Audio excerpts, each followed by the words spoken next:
Now, our next story is from the king of tea himself, Edgar Obare, who exposed, I don't know if the word is exposed, but like, who brought to light the wedding, the secret wedding of Anerlisa and BenPols. Now, they had been dating for a long time. Everyone knew that they were engaged, but recently her sister died. So I don't think anyone was like expecting in this season that anything would happen. But apparently, not apparently, because we have pictures, they got married, all right? They got married, I think it was about last week. And when Edgar put it up on his stories, there was such a mixed reaction because there were some people who were saying, okay, they had already planned their wedding like a year ago when they got engaged. So guys were like, it was planned already. Why would they cancel it because of her sister's death? But then there was other people who were saying, okay, your sister just died. How can you just continue and just continue living your life like as if nothing has happened?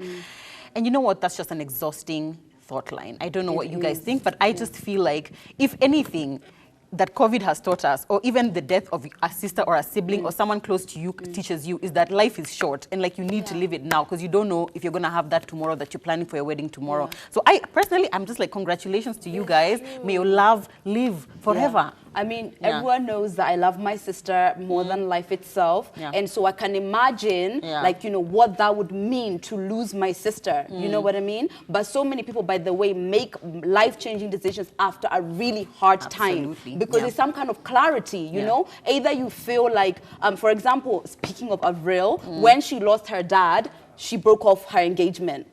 You know? Really? Yeah, she did, like after a while. So like sometimes the way death makes you feel, it clears up like ways of seeing things, you know? Maybe you are putting up with things that you didn't want to, or maybe you found that this is a person who's the love of your life and you don't want to wait a second longer. And maybe if he's been a pillar taking her through all this, and maybe she just wants to like, let's do it now because you never know tomorrow. And stop policing the way people are living their lives. It's just what? And I feel stuff like what people don't understand is like everybody mourns differently.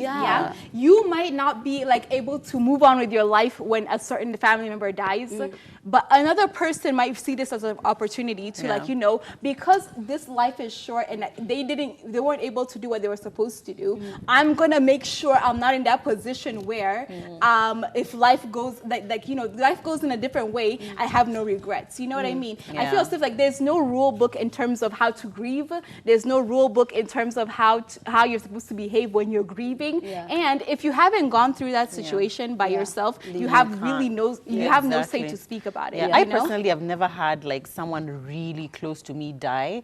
So I've never like a really close family member. I don't know, have you guys like what? Like I've had cousins. I've had but like someone who, even if it's not a relative, but someone who's just who you are really close to. I like my uncle, my dad's brother died when I was 11. He actually died on my 11th birthday.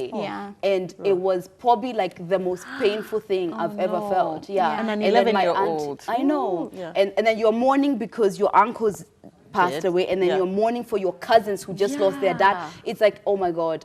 Then I lost my auntie, like, you know, last year from cancer. That was again, and that was the mom of those cousins who lost their, you know.